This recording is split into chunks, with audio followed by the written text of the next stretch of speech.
It's season 2 of Rabbit Holes with Aaron. We're going to be trying some new things. We've got enhanced Rabbit Holes with Aaron episodes on Patreon. And also, we're putting our podcast on skool.com, which is spelled Skool. Thanks for listening. Have a great day.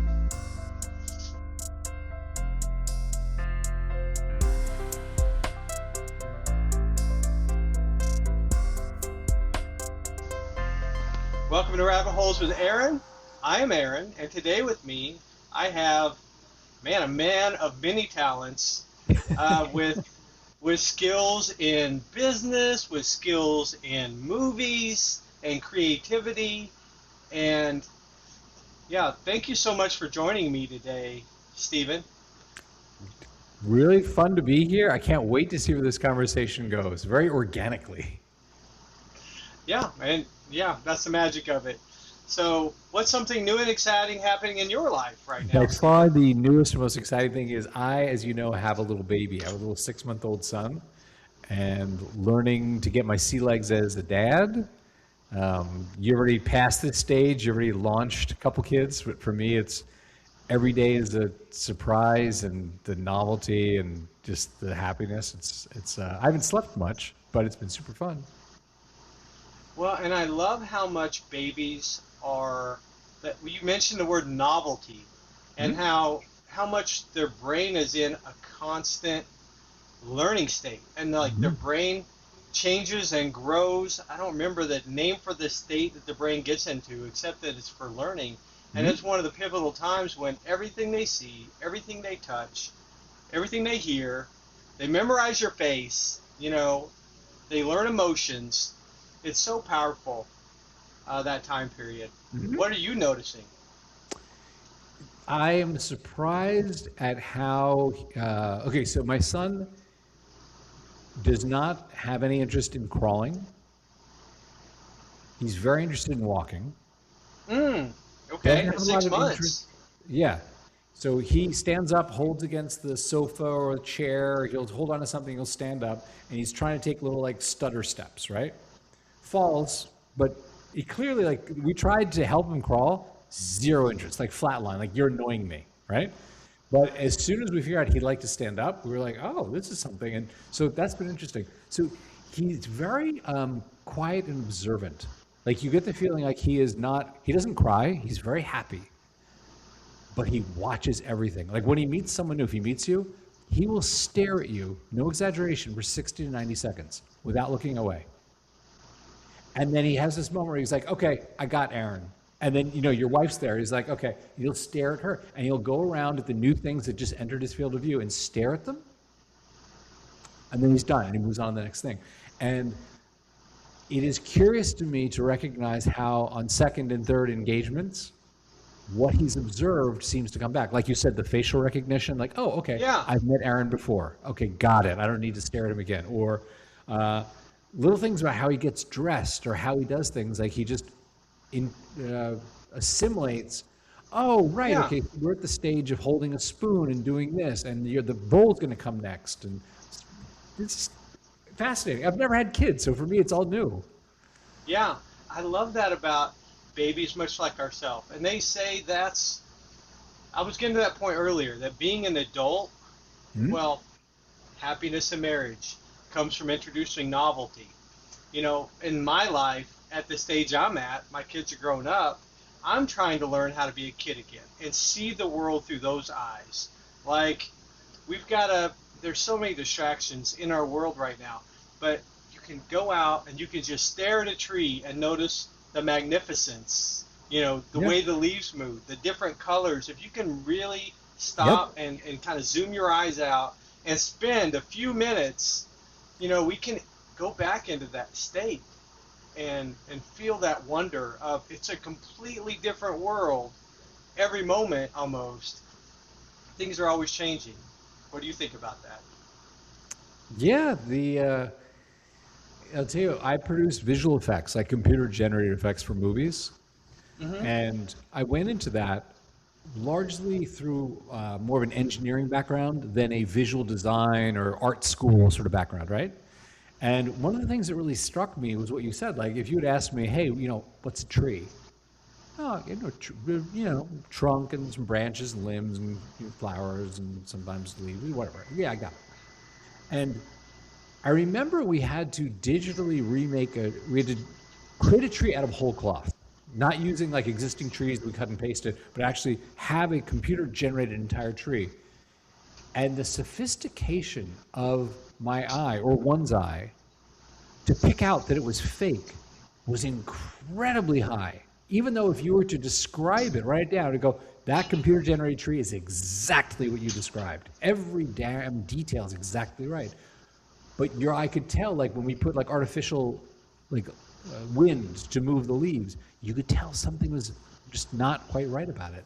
And it made me really appreciate, like you said, the subtleties of nature and how we perceive things at a much higher resolution than we think. We just take it for granted because we're doing it every day, you know? Yeah, yeah. Our brain summarizes everything. Yeah. You know, you get in the car, you arrive where you're at.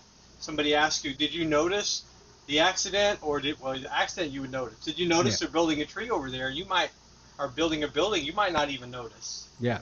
And it might be an everyday thing. Yeah, that's so true. I want to go down a rabbit hole that I thought of as a parent now, and Yep. in my 50s, the importance of the baby book is coming into my life. Have Tell you me, what guys does got that a mean? baby book for your baby? What do you mean, baby book? So a lot of times, traditional mothers will get this little baby book at their baby shower before they have the baby. And you get to write down all the details of your baby. You get to track its progress. You get to say, oh, it smiled on this day. Da da da da da. It walked at this day. He or she, ideally, walked on this day. And so I was able to get my hands on my baby book. Oh, wow. And you're able to look and you say, oh, okay. And now I know your son, he's trying to stand up at 6 months. And I started walking at 8 months. So I was kind of in that ballpark, And so you can see, and I see my mom, who we're kind of a little distant. We're growing closer now in this phase of my life. But she wrote in there, he's so handsome. He's so beautiful. He walks so well. I'm so proud of him, or whatever. And those were nourishing for me, at this age of my life, to look back on that. And I can tell when my middle brother came, because she stopped writing stuff in my baby book, right? Oh, wow. Exactly like when she would have been pregnant with him, she stopped writing in my baby book. And, we were born a couple years apart, so we get along marvelously, but still, it's interesting. And, if you haven't done it, then I would encourage you to do it. Not for you, although it is fun, but for, your child when they grow up. So interesting. Okay, no, we don't have a baby book the way you describe it, but my wife has gotten like an old Polaroid style camera and has been documenting that into a book, but I don't think there's been any real recording of like, oh, he walked, oh, he ate, whatever. I think most of that is in our calendar, in our phones. Well, and that kind of makes sense because when I was a child, it was in 1974. That was when I was born. And so everybody didn't have a phone with pictures. I mean, your baby will probably be able to find his information on Facebook or somewhere else, maybe not, wherever you document stuff, on your camera, on your phone, or something else. But that's something to think about. And even this podcast, to some extent, is documenting their journey through your eyes for posterity. It's pretty hard to wrap your head around. I mean, I'm sure you can, but yeah, what do you think about that? Yeah, the whole thinking about posterity thing is very new for me because I never wanted children. I deliberately stayed away from that. I was just like, I don't think I'll be a good dad. I'm not really that interested in like kids and all that. And it was really only after meeting my wife that I thought, I think I can get it. Like, I think that'd be fun with Laura to actually like have a child. And I think a lot of her qualities, I was like, that would be great if they're more little guys like you. that your sort of like joy Yeah. about the world. So it's only since we have been together and I had that moment of like, oh, maybe we should do this, that I've started thinking about posterity, which is, as you and I discussed, a big part of why I was like, okay, what am I doing that's actually helping that generation? Like, it's why I created the Yeah. company I created. It's why, I speak frequently out flow states and stuff like that. Cause I'm like, I'm not going to be president. I'm not going to be a trillionaire. I'm not going to like change the course of the world in that way. But maybe in my own small, like 0.1% way, I can share information on how you do something with your life. And I think this may be a little bit of a rabbit hole. Here we are. But Go. Yeah. Keep I digging. think I like my dad has seen 3 friends die of lung cancer, right? And my dad smoked until, God, far too long, 37 years, right? And I remember talking to him once, and I was like, so let me just get this straight. You guys would go spend money to buy the cigarettes that would give you cancer and kill you. Like, this wasn't foisted on you like, oh, there's something in the drinking water from the power plant, they're leaking. You would go spend your hard-earned money to buy these death sticks, right? And my dad's point of view was like, you know what, you don't understand, like the era when I was growing up, movie stars were smoking, it was glamorous, it was cool. The tobacco companies were putting out studies on how tobacco is healthy for you and all that stuff. He's like, it was just a different time. And I think about now, and I really hope that my son's generation looks at us and social media the way I look at my dad and tobacco.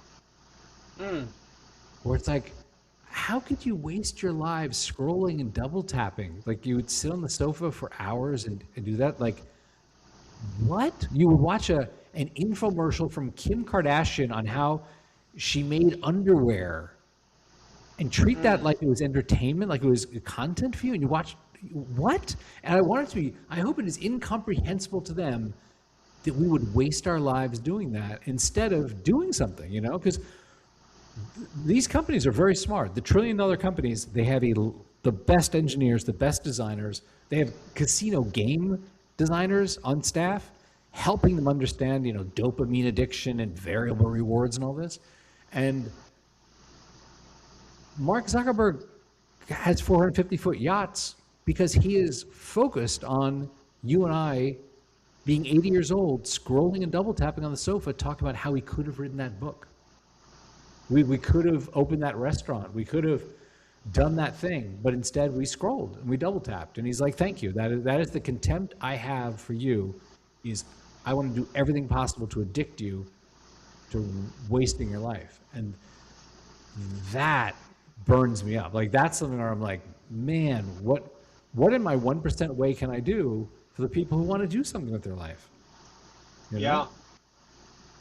Yeah, I mean, that is the riddle. That's the big problem kind of we're living in right now, we're facing. Yeah. I have a couple things that come to mind about it. Yeah. But that might not be fitting for a rabbit hole show, so I'm going to skip to alcohol. We can go wherever you want. You're the boss. You can take us down. And you're thinking about the cigarettes and your dad and cancer, and of course, we've all seen people smoking cigarettes, at least at our ages, from childhood on. And my wife especially lived with, many people in her family smoking. The car was full of smoke, the house was full of smoke, and that's the way she was raised. And she eventually started smoking too. But when I think about alcohol, I've mostly given up alcohol. But I will tell you that every once in a while, if George Clooney or somebody is on the movie and they have themselves a whiskey in a cup, I'm like, man, that does look good. Do I have any whiskey in here? Right. And so even at my level of resistance, I know it's not healthy. I know it kills more people than any other drug since the dawn of time, probably. I know the stats are all there, the facts are all there, the research is all done. And still, I look at it and I'm like, that does look good. Do I have whiskey around here?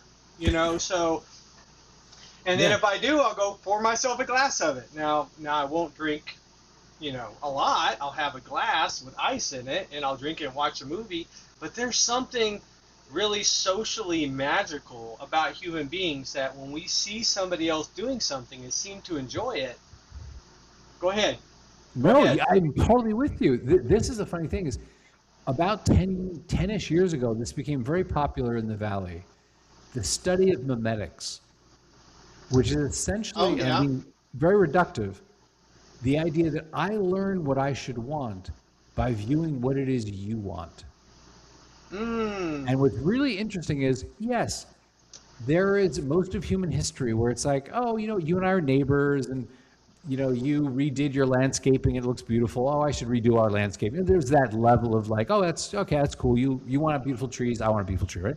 But when you do that at scale, when you say, Aaron's account on social media is going to have 1 million people viewing it every day, and you tell me how great you love whiskey and you treasure this brand of whiskey, da, da, da, and you're reaching 1 million people, and I want to have a life like Aaron. Aaron does great things. His wife is fabulous. He's traveling all these places. That he drinks whiskey. I go, I therefore should want whiskey. It's weird when it's not just, hey man, my neighbor planted a cool tree. I should get a cool tree. But it's like 1 million people learning what they want by watching people on social media. And I lived in Los Angeles. I've been part of social media companies and stuff. I've been in SF. I have friends who work at Facebook and Instagram. It was so interesting the way most of those people that young people see posing in front of that Lamborghini. It's not their Lamborghini. Posing in front of that house. It's not their house. It's all just Insta content.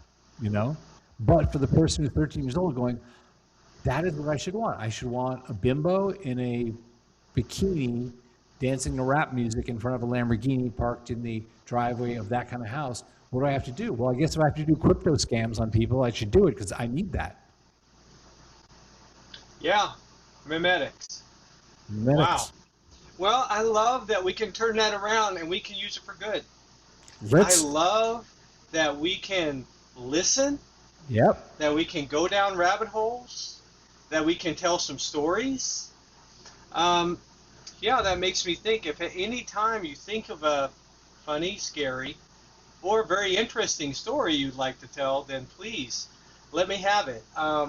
But yeah, I have been fascinated. Of course, that's really what you do, right? Is your Mhm. storytelling on a big level for a lot of people. And I've been fascinated with storytelling. I Mhm. am I'm about halfway down that rabbit hole on my own. Yeah. But I guess if I was going to model something for those people, though, and so I just leave that open. There's a rabbit hole there. We can go down it in a second, in a minute. But for now, I think about what would I want them to imitate. I would want them to imitate the work on it when it's boring, when it's hard, when you're taking steps and maybe even they're painful. But you work on it day after day after day. You come back to whatever it is, whatever your art form, whatever your job is, and work slowly but progressively and consistently towards discipline. And the world will open up to you. The world, it won't be like that commercial because those slow steps will get rid of all the junk that takes those away and that Yeah. So, slows so them down. talk to me about discipline. You mentioned that earlier.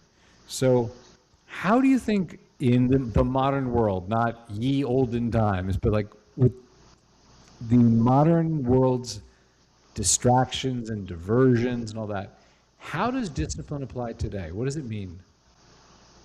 That's a good question. Well, and I can definitely share a story. Hmm. So I got into pottery Yep. out of the blue, basically out of a counseling program. We were using art to counsel, and then I did pottery with clients, with all of my internship clients, and we were all doing pottery. One of my clients for counseling, he made himself a coffee cup, and you walk out of counseling with a coffee cup you made for yourself. I thought it was beauty. I thought it was therapy on every level, and so when I graduated, I went out and bought a kiln used, which you use to fire pottery, and I bought 50 pounds of clay, and I started on a quest to build my first coffee mug that fit me. Now I've got about 500 mugs, and I do have one that Wow. fits me for now.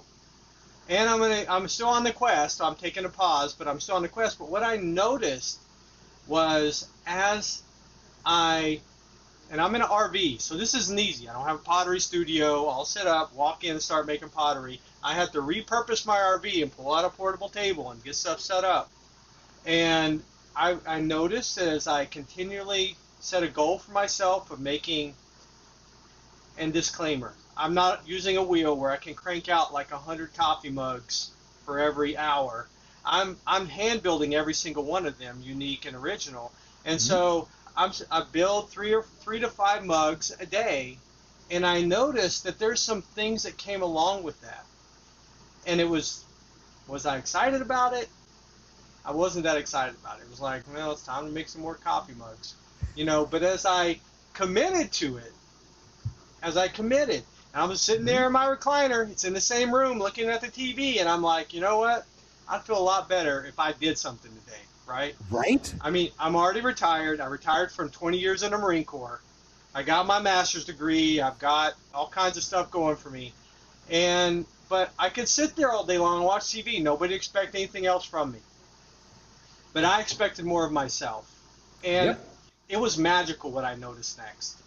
As I showed up at the little portable table with my chair and not really hammered out, felt like hammering them out. But as I worked on those mugs, I was pinching them. I'm doing it right below the thing where you can't see it, but I was pinching the clay into the shape of mugs, that I noticed that they started to look better. And then there's something else I noticed, that even when I stopped, I'm like, well, that's 3, that's all I can make for today. I'm kind of done and tired of this for today, and I push them over to the side. For 3 to 4 days later, I felt amazing. The side benefit of taking those what seemed to be painful, seemed to be agonizing and boring steps is that like you're filled up with these wonderful feelings of accomplishment. And that's where I feel the accomplishment long before someone ever buys my mug, or long before someone comes back with a mug and says, I use this mug every day. I felt it when I took those little steps to make myself work on making a few more mugs. Does that answer your question? It does. I think I was also asking a more broad question, which is the way in which you painted your decision to say not this but that, and that there was discipline involved in making that decision. Obviously, with your background in the service, like there's a lot of charge to the word discipline, right? I was also thinking more broadly of people who may be younger, who may not have the experience you have of being in that sort of situation where it's like discipline means like taking the harder choice, at times. And let me give you an example that might illustrate what I'm saying. Okay. So frequently when I give lectures, I'll take some questions at the end, and someone asks, okay, so can you give me one thing I can do? Like, there are many ideas here about how to, block distractions, focus, do something with my life. Some of it's inspiring, some of it's prescriptive, but can you give me one thing? And very frequently, what I say is, okay, great. If the thing for you is just one walk away, that on your drive home tonight, your walk back to your dorm, whatever, you'll stay with, it's this. It's in the morning before you touch your phone, decide upon the one thing you could do that day that will move your life forward. It's not 10 things. It's not over many days. It's not, I shall write 10 books. It is, what is the one thing you could do today? Maybe it's just write a chapter of one book, right? And if you can have the discipline to do that each day, you'd be astonished after 30 days. If you actually choose one thing in the morning and don't go to bed until that one thing is done, it will change your life. Even though it doesn't seem like, as you think, well, today all I did was I wrote down some ideas for a business I wanted to start, or, but do that. And it is interesting how the traction, almost like Star Wars, tractor beam pull of all these other things makes even that require more discipline than most students have, or most young people have. It's just, I try that, and then, after a day or two, no. And I'm like, wow, what are we doing? Well, yeah, thank you. Thank you for explaining that a little bit more. And for sure, like in the Marine Corps, discipline was everything. You cleaned your rifle the same way every time. You fired it the same way. You aimed the same way. You ran the same way. Didn't you talk about some sort of tap, rack, and bang or something? What was that thing? tap, rack, bang. Yeah, Yeah, yeah, I remember that. I was like, oh, I never knew that. yeah. I taught somebody that the other day. Taught my cousin that on his assault rifle that he had. But he's a firefighter. But Sorry anyway, to back distract to you. You reminded me of an episode I listened to. I yeah. was like, No, yeah, yeah. thank you. That's always okay to bring up a previous episode. But I was thinking about something Jordan Peterson said, and he was like he was trying in his own in one of his books. I think it was 12 Rules to Live By. He mentioned that like the concept of aim lower. So this he had this one guy that was living in his mom's house and lived in his basement, lived in the bedroom. It was always a mess, and he was made a decision to clean up his room. And he was going to vacuum it, pick up stuff, and the vacuum stayed right outside of his room, and he never moved it inside.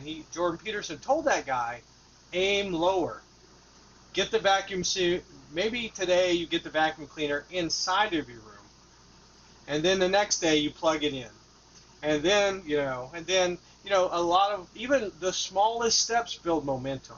And I appreciate that you tell people that, and I also appreciate that they don't just instantly take it for action, um, because there's so much going on socially. But I believe in the power of suggestion Yep. and you planting that seed inside of them, and in their maybe not, hopefully not their rock bottom moment, but maybe before then. But even Yeah. in the rock bottom moment, it's going to come back and be like, well, maybe I'll just try what Stephen told me. Maybe I'll just try doing one thing on my list and going from there and seeing what that builds to. But yeah, I don't. I think you're on to the answer. I mean, we can talk about what maybe that means, but like a planting the seed, and we live that. And everywhere we go, once you get addicted to that system, everybody is wondering and everybody's watching. That's been what I've noticed. I mean, I've gotten some really good feedback of like, hey, I like what you're doing, keep doing it. I mean, even from you, I got feedback. And I don't know you. You're not in my life. How did you find out about my podcast? So there you go. I mean, that seems to be at least some light proof that planting seeds sometimes is the best thing we can do. But you plant good seeds, and I think that brings in storytelling and listening so you know where to plant the seed. What do you Why think do about all you that? why do you think storytelling is important? And I don't disagree. I just want to understand your point of view. Well, I mean, I've heard data, and you mentioned TikToks earlier. I get a lot of good information from TikTok, but I do get a lot of junk too, and you have to filter through it. But one thing I heard on there was that storytelling is the main way that people learn things. Because they can apply them to you. I guess when I was teaching in the Marine Corps, I was a master instructor. When I was teaching, we used the acronym WIFM. What's in it for me? And so I was teaching Marines how to fix radio systems. And, that's pretty hard because Marines are going out drinking at night. Marines are rather do anything else to learn about how to fix. They'd probably rather shoot people than learn how to fix radio systems. And so I had to tell them, you'll be in combat. You'll be out there in the field. Or I can share my own story. I was out in the field for 2 weeks. We held this training. They came to me expecting me to fix the radio. The CO did. Yep. I had to use a paper clip or whatever the case may be, and then they're Right. involved, and then they're bought in. Then they can walk it with me. Now it's not a part of my story only. Maybe it's a part of their story. Those are just some of the thoughts on top of my head. What do you think? I tell you, you remind me. Obviously, people come to their military service for a variety of reasons, right? I have not served my country in that way. So I only know from friends, like wife's brother was in the Marines. Friends have been in the Navy. The variety of anecdotal reasons they went in and what changed them by the time they came out, right? And I'll tell you the nature of storytelling. Well, let me tell you a story that relates to that, which is there's an old friend of mine who is a screenwriter, director now, filmmaker, and he grew up back east, poorish, ran away from home, had cousins in South Central Los Angeles, which is odd because he's a big white guy, like 6'2" white guy, but had cousins there, stayed there when he ran away at like 18-ish, and was at a house party where there was a drive-by shooting. This is obviously an earlier era before cell phones and stuff, right? So he knew that the shooters in the car had seen him there because obviously he stands out as one of the few white guys, on the block. So he's like, they know I was at the party and they know I saw who did it. I'm not going home to Ohio, I think it was Ohio.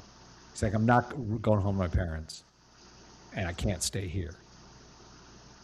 So he enlisted in the Navy. He's like, how are they going to kill me if I'm on a boat?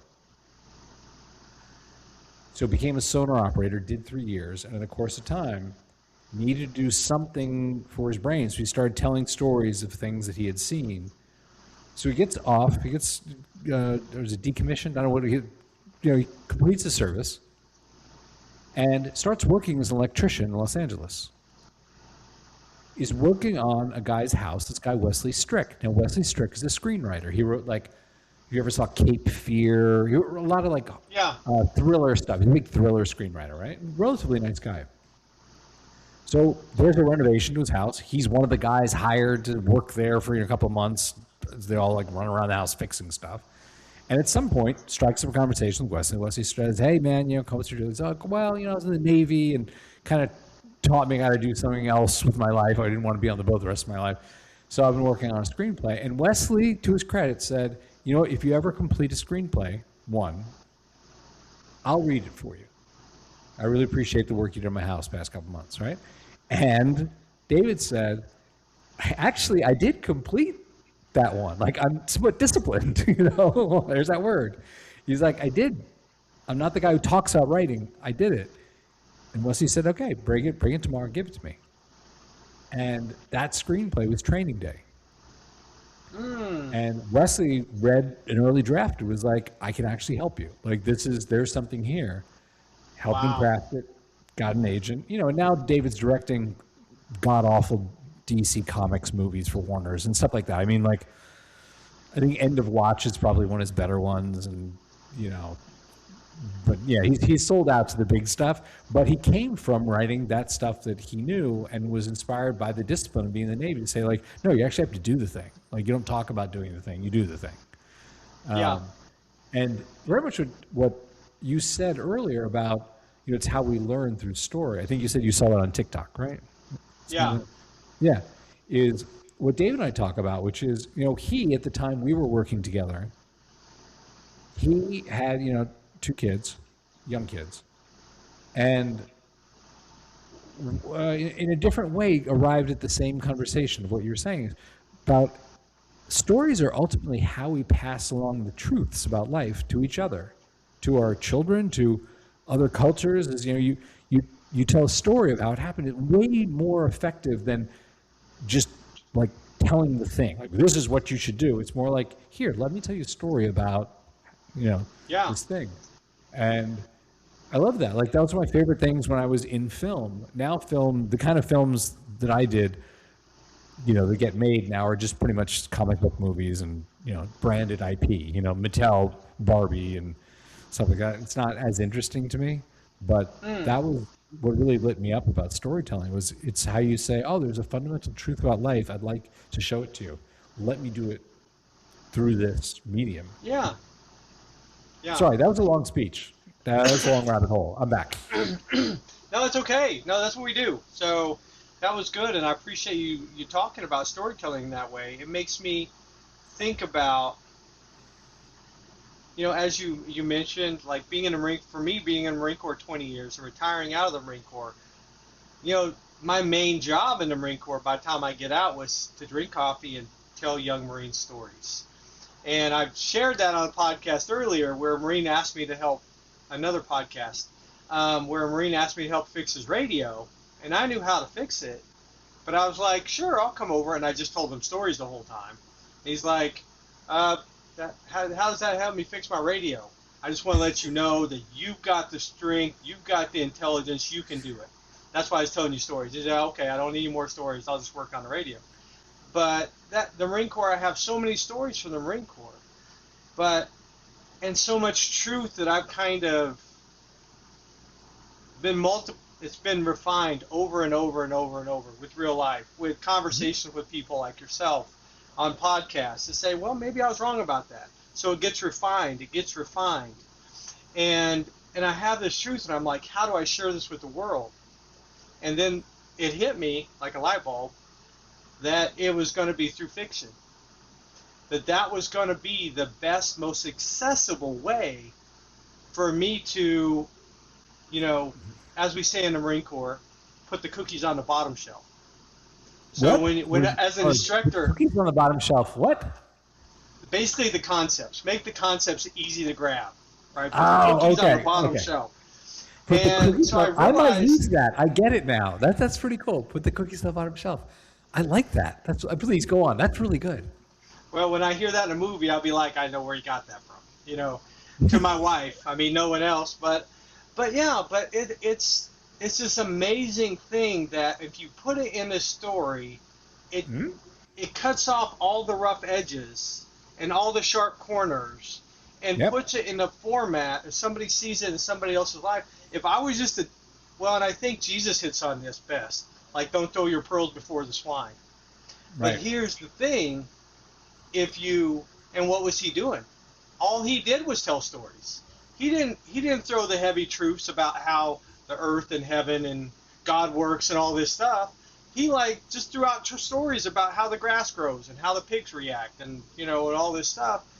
And I really learned a lot from his example, because if I was to share the truths I have, and it's not aliens, and it's not what Trump did last weekend, okay, the truths of existence, then it would probably annoy and scare people. But if I can share them in the form of a nonfiction novel, well, they'll be like, wow, I didn't see that coming. Okay, so you bring up a very interesting point, and I'm gonna come back to it by telling a story, and then I think hopefully all knits together. Which is, so my mom was born and raised in Brooklyn, New York, like very American New Yorker sort of thing, right? Okay. And my dad is from India. He's an electrical engineer, came here, ended up doing his master's at the University of Illinois, worked for IBM. When I was little, we would go to India every couple of years and see his family and stuff like that. And it's always you're there for a couple of weeks because you don't fly that far back in the day and then go for the weekend, So yeah. I remember this experience when I was like 2, 4, 6, 8, 10, 12 years old. To go over every 2 years. Remember this experience of movies are really big in India, bigger than they are here, right?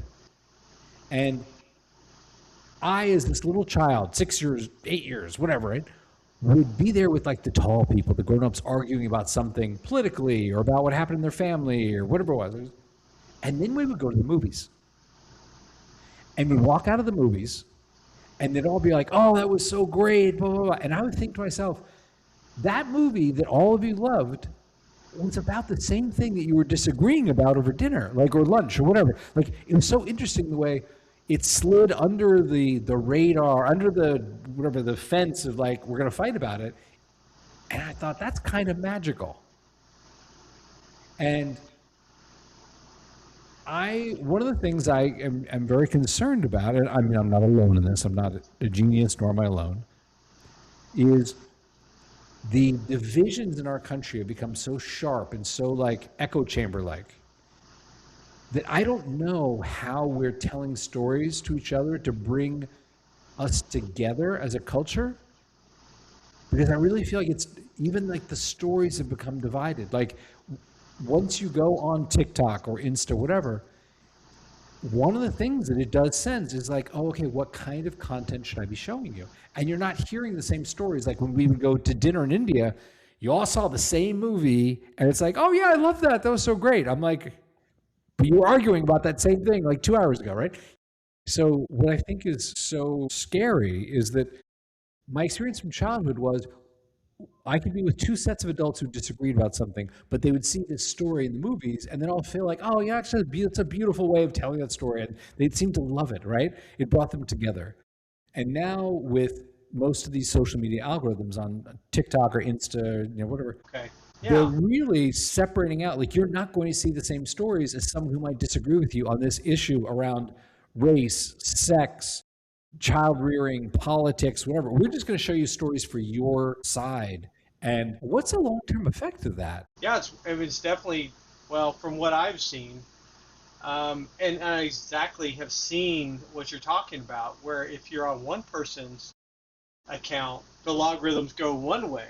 Let's say to a political side, well, one political side or the other, without mentioning them. But I'm seeing the things I'm seeing are geared towards directly towards me, and that's the word I'm thinking of, confirmation bias. So it's continuing to send me information that confirms me being polarized where I'm at. So it's even more polarizing to some extent. And I think that's the way that they have it set up. Yeah. So Yeah, that's my thoughts about it. I'm with you on that. And I know we've covered a lot of ground in our chat today, but when you said that thematically, like there are some things that generally come out with your episodes, I was listening to as you were talking about, here are some things in terms of learning, discipline, and I was thinking to myself, okay, so where do I want this episode to go? Like, what would be the thing that I feel like, oh, that was worth our doing an episode and Aaron doing the post production and publishing it? This takes work. It's not trivial to do a podcast. People think it's just like throw a microphone up. No, it's a pain in the butt, right? You know this. Discipline is always around the edges of what I talk about the past 5 years or so. There's something about focusing and doing something with your life that requires discipline. So it's on the edge, but it's not the heart of it. It's not the core of it. And learning is not the core of it, you know? Right. I agree You can with you. learn things, and hopefully in the course of doing something with your life, you do learn things, but it's not like learning for learning's sake. I spoke to a bunch of teachers not that long ago because they were interested in like how could we help children, like our students enter flow states, and that it's an interesting conversation. I was thinking thematically the thing that really made the most sense for me and where I hope someone can feel this episode ends or sort of like comes together is around the sense of believing that you can contribute meaningfully, like believing that the culture is such that you want to give to it. And that touches upon what you said before about like, let's not name political parties and blah, blah, blah. But there's a certain sense when you feel like the guy across the street from you is an asshole, whatever, the world is going to pot, where you're like, well, why would I contribute? Why would I want to contribute if I don't like where the world is going, Or if I believe, Hmm. you're demonizing the people that you don't like, right? You don't agree with. And what I would hope is that someone takes away from this, like, the world is worth contributing to. Like, do something with your life, not just for yourself, but because don't give up on the world. Like, it may be a dark time now. You may either, like, believe what Trump and the Republicans are saying, or believe what the other is saying, or believe they're both corrupt, or whatever it is, like whatever you want to believe, but believe that the world will continue on, and you can inject something good. It's worth doing something, as opposed to just Yeah. like throwing your hands in the air and going, they're all idiots. Yeah. Well, and I like that you brought that up, that we're trying to give something to people that can be helpful to them in this polarizing environment, in this crazy world, in a world where things are meant to be broken. What is that? Everything's made to break at a certain time, right? From my phone to my car to my home to everything in between. And here's the thing I keep coming back to. And it's to me it's magical, and it's listening. And it's not just listening like you and me are listening. I mean, there is advanced listening, and then there's, elite listening. I don't even know how to label it going forward, but the listening that says, and I've heard this activity, and we could try it, or other people could try it. It's kind of 3 steps, I think. It's you listen to the other person until they're done talking. Mm-hmm. Number 1. Step 2, summarize. This is what I heard you saying. Does that sound right? And then you hear whether they say yes or no, and if not, you listen to it all over again. Right. Before you ever speak your side or your part. And that's what I see everywhere is people yelling and nobody listening. And I have to tell you, and you probably know, it's a different world for somebody who's listening and focused on listening. Listening brings peace. Listening brings understanding. I'm trained as a counselor. Listening to somebody's feelings, even when they don't know what their feelings are, helps them put some pieces together and give words to their madness. Not that everybody who needs counseling is bad, but all of us as humans don't come with all the words to tell our story or all the words to explain how we feel. An emotional vocabulary is something you really only focus to learn on as a counselor, somebody trained as a counselor. But it's something that I could listen to you for an example and say, it does seem like you're really frustrated by that. And you would probably be able to talk the rest of the time about why exactly it frustrates you, because I gave you a word, which you probably already knew, but maybe you didn't realize it as you were talking, to say it first or whatever. So I have found listening, well, let me apply it to any one person. The person that's, let's talk about the person that you shared about, the guy across the street who's an asshole. You go up to have a conversation with him, it's like, he says something or he talks about a political party. It sounds like, it's kind of upsetting to you. Yeah, it's upsetting. This and this and this and this. Yeah, I guess that does sound upsetting when you look at it that way, whatever. And, I have visibly, and you probably visibly seen people drop in emotional intensity within 5 minutes as you listen and talk to them. Now, if we're both shouting, well, nothing gets done and nothing gets accomplished. But I've seen it ripple out from me in my world as I listen to one person. Now I have a couple of friends that use listening skills with me. And I find I'll be talking for 30 minutes. I say, hey, wait a minute. You just used the listening skills I taught you on me. And they're like, I did. And I learned so much. And I used to, right? And it's like, it's coming back to bite me in the butt. Well, in a way. But, it feels great. I'm getting it coming back at me. I've been giving it out to a crazy world for a few years now.